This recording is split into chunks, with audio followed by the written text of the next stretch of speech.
Hello students. पिछले turn पर हमने बैक्टीरिया की संरचना पढ़ी है और जेनेटिक मटेरियल ऑफ बैक्टीरिया हमने पढ़ा। आज मैं आप लोगों को जो चैप्टर पढ़ाने जा रही हूँ उसका नाम है रिप्रोडक्शन इन बैक्टीरिया, जीवाणुओं में प्रजनन। स्टूडेंट्स, जैसा कि आप लोग जानते हैं कि जो बैक्टीरिया हैं वो हर तरह के हैबिटेट में पाए जाते हैं, सभी जगह पर उनका आवास होता है और इनकी जो पोषण क्रियाएं हैं और जो श्वसन क्रियाएं भी इनके अंदर होती हैं, जैसे कि यूकैरियोटिक सेल्स के अंदर इनके अंदर जो यूकैरियोटिक सेल्स में होती हैं वैसे ही इनके अंदर भी क्रियाएं चलती रहती हैं। तो इसी तरह की एक क्रिया जो है बैक्टीरिया में पाए जाने वाली रिप्रोडक्शन है, प्रजनन की क्रिया है। तो बैक्टीरियाज के अंदर जो प्रजनन होता है वो 3 तरीके से होता है। कौन कौन से 3 तरीके के हैं? एक तो सोमेटिक रिप्रोडक्शन है, दूसरा एसेक्सुअल रिप्रोडक्शन है और तीसरा सेक्सुअल रिप्रोडक्शन।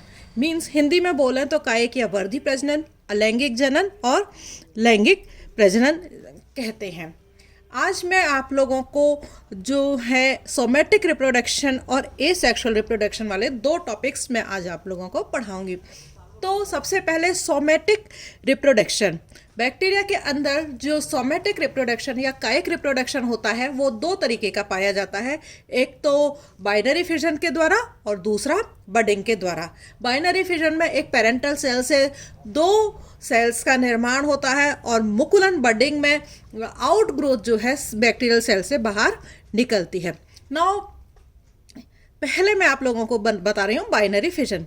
बाइनरी फिजन की जो प्रोसेस है, सबसे पहली बात कि ये फेवरेबल कंडीशंस जब होती हैं उस समय में इनका प्रजनन होता है और एक सेल जो है, एक बैक्टीरियल सेल जो है वो अनुप्रस्थ विभाजन के द्वारा 2 सेल्स में डिवाइड हो जाती है। इसके लिए इनको टेम्परेचर 37 डिग्री का चाहिए होता है और लगभग 20 से 30 मिनट के अंतराल पर ये नियमित रूप से विभाजित होती रहती हैं। लेकिन इनका ये अंतराल, विभाजन का जो अंतराल है बैक्टीरिया की स्पीशीज के ऊपर डिपेंड करता है कि कितना अंतराल जो है उनका होगा।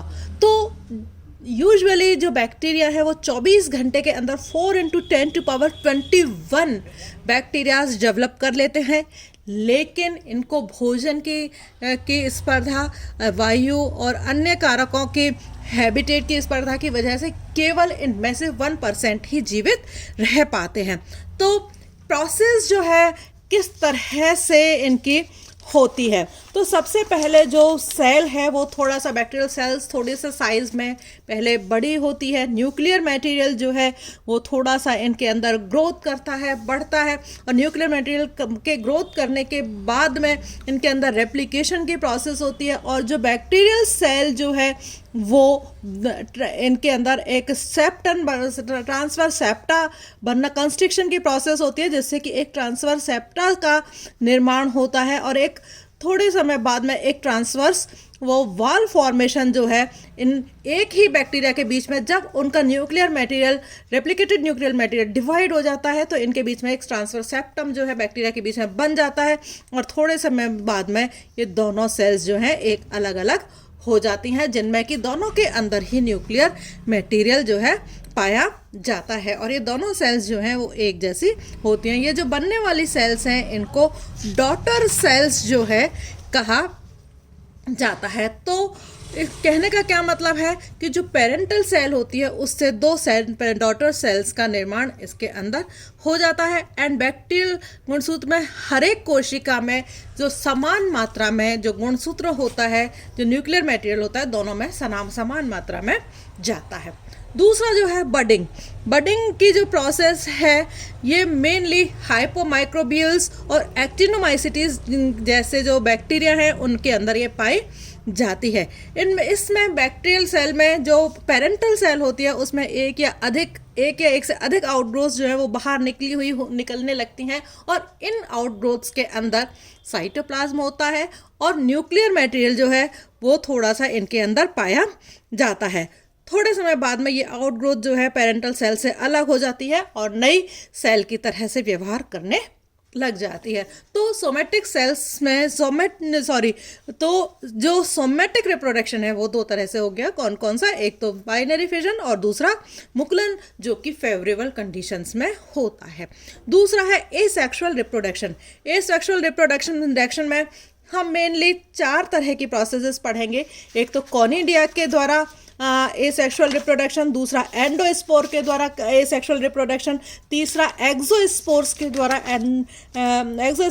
द्वारा एसेक्सुअल रिप्रोडक्शन, और चौथा सिस्ट फॉर्मेशन के द्वारा एसेक्सुअल रिप्रोडक्शन। मीन्स 4 हो गए, कोनिडिया, एंडोस्पोर, एक्सोस्पोर और सिस्ट फॉर्मेशन। इन 4 तरीके से हम ये एसेक्सुअल रिप्रोडक्शन पढ़ेंगे। सबसे पहले एसेक्सुअल रिप्रोडक्शन कोनिडियाज के द्वारा।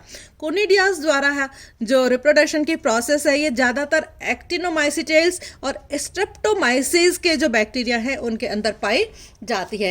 इन बैक्टीरियल बॉडी से एक सीधी या घुमावदार शाखाओं का निर्माण होता है, जिनको कि हम कोनिडियोफोर्स कहते हैं। इन कोनिडियोफोर्स के एंड पर ऊपर की तरफ चैन में कोनिडियाज का निर्माण होता है। तो ये कोनिडियाज जो है निरंतर बनते रहते हैं, और ये कोनिडियोफोर्स से ये कोनिडियाज जो है वो अलग होते रहते हैं। तो इन कोनिडियाज के अंकुरण के द्वारा जब इनमें जर्मिनेशन होता है, अंकुरण होता है, तो एक नए सूत्र जैसी संरचना का निर्माण होता है, जो कि बैक्टीरिया का निर्माण करते हैं। दूसरा जो तरीके का निर्माण है endospore formation. Endospore formation bacterial cells के अंदर छोटी अंडाकार या गोलाकार रचनाओं में रूपांतरण की क्षमता पाई जाती है। तो ये जो रचनाएं बनती हैं बैक्टीरिया के अंदर, ये अत्यधिक प्रतिरोधी रचनाएं होती हैं। एंडोस्पोर का क्या मतलब है कि ये जो रचनाएं बनती हैं, क्योंकि ये बैक्टीरिया के शरीर के अंदर बनती हैं, इस वजह से इनको एंडोस्पोर कहते हैं। तो ये जो एंडोस्पोर है, ये अत्यधिक रेजिस्टेंट रचनाएं होती हैं। और इनका निर्माण जो है किस वजह से होता है, जब कार्बन, नाइट्रोजन एंड फास्फोरस की जो लिमिटेड सप्लाई जब इनको होती है, तो एंडोस्पोर का निर्माण होता है। और इन एंडोस्पोर्स की लाइफ जो है बहुत ज़्यादा लंबी होती है। 7500 वर्षों तक ये सुषुप्त अवस्था में ये पाए जा सकते हैं, और फेवरेबल कंडीशंस आने पर इनमें जर्मिनेशन जो है वापस शुरू हो जाता है। तो एंडोस्पोर्स जो हैं हीट के प्रति, रसायनों के प्रति, डेसिकेशन के प्रति, फ्रीजिंग के प्रति और विकिरणों के प्रति रेजिस्टेंट होते हैं। मीन्स इनका इन सब का एंडोस्पोर के ऊपर कोई फर्क नहीं आता है। एंडोस्पोर जो है यूजुअली साइज में या तो ओवल शेप हो सकते हैं, या सर्कुलर शेप के हो सकते हैं, या फिर इलिप्टिकल शेप के ये हो सकते हैं। और एंडोस्पोर के स्थिति के आधार पर इन बैक्टीरियाज को हम टर्मिनल कह सकते हैं, सेंट्रल कह सकते हैं, इसको हम सब टर्मिनल कह सकते हैं, टर्मिनल कह सकते हैं, और ये टर्मिनल लोब जो है इसको प्रकार के ये एंडोस्पोर हो सकते हैं। तो एंडोस्पोर का निर्माण मेनली बैसिलस, क्लोस्ट्रीडियम और स्पोरोलैक्टोबैसिलस और स्पोरोसार्सिनास के अंदर इनके अंदर होता है। नाउ एंडोस्पोर की संरचना कैसी होती है? नाउ एंडोस्पोर एक तरह से प्रोटोप्लास्ट टाइप होता है। प्रोटोप्लास्ट का मतलब ऐसी संरचना जिसके ऊपर सेल वॉल या सेल मेम्ब्रेन नहीं होती है, उसको हम प्रोटोप्लास्ट कहते हैं। तो संरचनात्मक रूप से जो एंडोस्पोर है वो प्रोटोप्लास्ट टाइप होता है, जो कि विभिन्न आवरणों से कवर्ड रहता है। प्रोटोप्लास्ट में क्या होता है वास्तव में? प्रोटोप्लास्ट में डीएनए पाया जाता है, राइबोसोम होता है, ट्रांसफर आरएनए होता है, एसेसरी कंपोनेंट्स होते हैं, और एंजाइम्स जो हैं वो प्रोटोप्लास्ट के अंदर होते हैं। अमीनो एसिड्स होते हैं या नहीं होते हैं ऐसा कुछ ज़्यादा जानकारी नहीं है, लेकिन अमीनो एसिड्स यदि पाए जाते हैं तो जो लो मॉलिक्यूलर वेट के प्रोटीन होते हैं उनके हाइड्रोलिसिस की वजह से अमीनो एसिड्स बनते हैं, तो वो अमीनो एसिड्स जो है इनके अंदर पाए जाते हैं। तो protoplast basically DNA, transfer RNA, ribosomes और एसेसरी एंजाइम्स और एसेसरी कंपोनेंट्स और एंजाइम्स का ये बना हुआ होता है। और ये प्रोटोप्लास्ट जो है बाहर से इनर कोर के द्वारा ये कवर रहता है। प्रोटोप्लास्ट के बाहर फिर कॉर्टेक्स उपस्थित होता है। ये प्रोटोप्लास्ट है। इसके बाद बाहर इनर कोर है, ये पूरा प्रोटोप्लास्ट है जिसमें डीएनए, मैसेंजर आरएनए, राइबोसोम्स वगैरह पाए जाते हैं। ये इनर कोट है, इसके बाहर जो है कॉर्टेक्स उपस्थित होता है। तो कॉर्टेक्स की जो मेम्ब्रेन होती है, सॉरी, ये प्रोटोप्लास्ट की जो इनर मेम्ब्रेन है वो एक तरह से यूनिट मेम्ब्रेन की तरह होती है। नाउ कॉर्टेक्स के आवरण जो है, इसमें पेप्टिडोग्लाइकेन के कई सारी लेयर्स जो हैं कॉर्टेक्स के अंदर पाई जाती हैं। ठीक है, इसके अलावा इसमें कॉर्टेक्स, इसके अलावा इसके अंदर alanine, tetrapeptide, muramic acid, lactam, muramic lactam की रिपीटेटिव सब यूनिट्स जो हैं वो इसके अंदर पाई जाती हैं। तो इनमें एलेनिन, टेट्रापेप्टाइड और म्यूरेमिक एसिड की जो रिपीटेटिव सब यूनिट्स हैं वो 55%, 15% और 30% की मात्रा में ये पाई जाती हैं। ठीक है, इसके अलावा इनके अंदर कॉर्टेक्स में कुछ मात्रा में डाइपिकोलिनिक एसिड पाया जाता है और साथ ही इसमें कैल्शियम भी पाया जाता है। कॉर्टेक्स के बाहर आउटर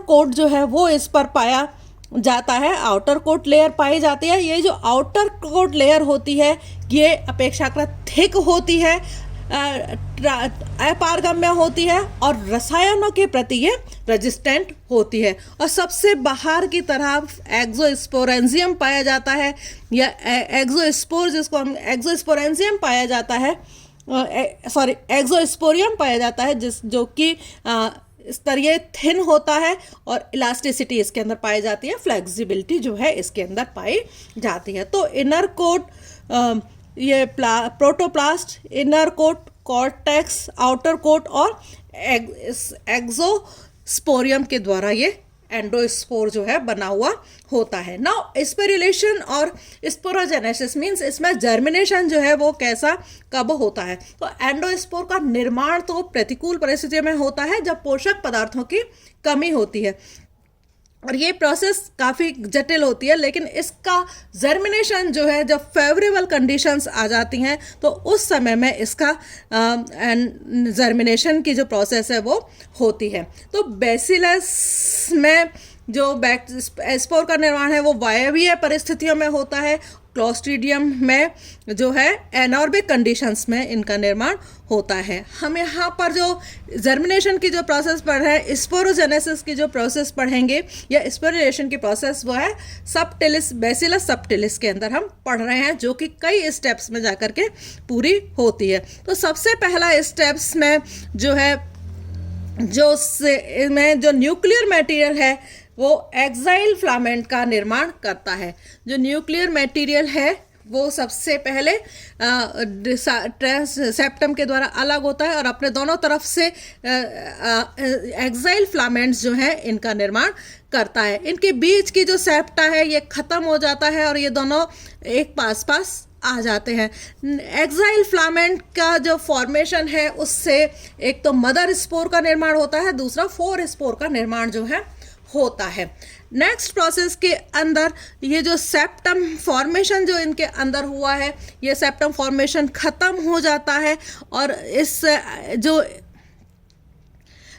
सेप्टम फॉर्मेशन में लगातार इसमें जो है ग्रोथ होती है और ये जो सेकेंडरी मेम्ब्रेन्स द्वारा इनका कवरअप चलता रहता है और ये जो इसका फोर स्पोर जो है वो मदर स्पोर के अंदर एनगल्फ हो जाता है। तो इन मदर स्पोर्स के अंदर एनगल्फ होता है, सेकेंडरी मेम्ब्रेन्स जो है वो इसके अंदर बनती रहती हैं और इसके बाद में इसके अंदर जो है कॉर्टेक्स के जो लेयर्स हैं, इन दोनों झिल्लियों के बीच में कॉर्टेक्स का निर्माण हो जाता है और जिनमें कैल्शियम और डाइपिकोलिनिक अम्ल जो हैं वो भी इनके अंदर निक्षेपित जो हैं वो इसके अंदर हो जाते हैं। कॉर्टेक्स के बाहर फिर प्रोटीन का जो आवरण है वो इनके अंदर बनता रहता है, बैक्टीरियल ग्रोथ होती रहती है और composition of coat synthesis increase होता रहता है और इनकी जो रेजिस्टेंस पावर है वो भी इनकी बढ़ती चली जाती है और इस तरह से कॉर्टेक्स की कई सारी लेयर्स जो है इसके अंदर बन जाती हैं। इनर कोट का निर्माण हो जाता है, आउटर कोट का निर्माण हो जाता है, एक्सोस्पोरेंजियम जो है उसका निर्माण हो जाता है। जब फेवरेबल कंडीशंस आती हैं तो ये लाइसिस ऑफ स्पोरेंजियम होता है, मीन्स ये जो एंडोस्पोर बना है वो टूट करके इसकी जो लेयर्स हैं वो हट जाती हैं और केवल एंडोस्पोर जो है वो बाहर की तरफ निकल आता है। एंडोस्पोर जो वास्तव में कि एक 4 स्पोर होता है वो बाहर की तरफ निकल आता है और इस 4 स्पोर से फिर एक जर्मिनेशन के लिए एक आउटग्रोथ जो है वो निकलती है। तो इस तरह से जो बैक्टीरिया के अंदर जो परिपक्वन की जो प्रोसेस है वो इसके अंदर चलती है। ये जो बैक्टीरिया का लाइसिस होता है ये लाइटिक एंजाइम्स के द्वारा इसके अंदर होता है और इसमें लगभग 10 घंटे का समय जो है इसके अंदर लगता है। तो ये मैंने अभी आप लोगों को क्या बताया, स्पोरुलेशन या स्पोरोजेनेसिस की प्रोसेस, मींस स्पोर पहले बनता कैसे है और फिर उसके का जर्मिनेशन जो है वो कैसे उसका होता है। तो बनने की जो ये प्रोसेस है, मैंने आपको पहले यहाँ पर मैंने संरचना बताई थी एंडोस्पोर कैसा होता है और यहाँ पर मैंने उसको बनने का तरीका बताया है कि किस तरह से वो बनता है। तो पहले सेल डिवीजन होता है जिसमें सेप्टम का निर्माण होता है, एक्साइल फिलामेंट्स बनते हैं और एक्साइल फिलामेंट्स के बाद में सेप्टम फॉर्मेशन जो होता है उसके साथ में ही ये जो है ये जो 4 स्पोर है वो अंदर की तरफ एनगल्फ हो जाता है और फिर बाद में इसके अंदर कॉर्टेक्स बन जाता है। सेकेंडरी लेयर्स जो हैं वो इसके ऊपर बनना शुरू हो जाती हैं। इस तरह से स्पोरोजेनेसिस की जो प्रोसेस है वो कंप्लीट बंद होती है और एंडोस्पोर का निर्माण जो है वो इनके अंदर हो जाता है। नाउ एक्सोस्पोर्स के द्वारा कैसे होता है, जो मीथेन को ऑक्सीकृत करने वाले जो बैक्टीरिया होते हैं जैसे कि मिथाइलोसाइनस जो है उनके अंदर एक्सोस्पोर का निर्माण होता है। ये एक्सोस्पोर का निर्माण क्योंकि बैक्टीरिया सेल के एक छोर पर होता है और मुकुलन की क्रिया के द्वारा होता है, इस वजह से इसको एक्सोस्पोर बोलते हैं। एक्सोस्पोर में डिफरेंस क्या होता है कि इसके अंदर डाइपिकोलिनिक अम्ल का अभाव होता है और डेसिकेशन और हीट के प्रति जो है उसमें सहनशीलता पाई जाती है, लेकिन एंडोस्पोर से इसके अंदर कम पाई जाती है। सिस्ट फॉर्मेशन, इस प्रोसेस में सेल का जो भीतरी जो पदार्थ है वो सब सिकुड़ करके छोटे मोटे आवरण में से ढक जाता है। तो हर एक सिस्ट में एंडोस्पोर की भांति ही नए जीवाणुओं का निर्माण होता है। तो जो सिस्ट की फॉर्मेशन की प्रोसेस है वो भी अनफेवरेबल कंडीशंस में ही होती है। इसमें सिस्ट में और एंडोस्पोर में जो फर्क है वो ये है कि सिस्ट फॉर्मेशन में जीन्स का नियंत्रण नहीं होता है, जबकि एंडोस्पोर्स जो का फॉर्मेशन जो है वो जीन्स के नियंत्रण के द्वारा होता है। दूसरा एंडोस्पोर और सिस्ट में फर्क ये है कि एंडोस्पोर्स जो हैं वो कठोर होते हैं, लेकिन ये सिस्ट जो है वो एंडोस्पोर की तरह से उतने सख्त नहीं होते हैं और ये भी केवल एक प्रतिकूल परिस्थितियों से बचाने की विधि है। तो कई बार जो पूरा जीव बैक्टीरिया जो होता है, कई बार पूरे बैक्टीरिया के चारों तरफ ही एक सिस्ट का निर्माण हो जाता है। जब पूरे बैक्टीरिया के चारों तरफ एक सिस्ट का निर्माण हो जाता है तब इसको क्या कहते हैं, एनसिस्टमेंट इसको कहते हैं। तो ये प्रजनन की बजाय ये एक सुरक्षा की विधि ज़्यादा होती है और ये जो एनसिस्टमेंट है ये बैक्टीरिया को शुष्कन से बचाता है, डेसिकेशन से बचाता है और जो अल्ट्रावायलेट रेज से बैक्टीरिया की सुरक्षा करता है। सिस्ट में जो ताप को सहन करने की क्षमता कम होती है। तो ये मैंने आज आप लोगों को बताया है सोमैटिक रिप्रोडक्शन और एसेक्सुअल रिप्रोडक्शन के बारे में मैंने आज आपको जानकारी दी है। Thank you.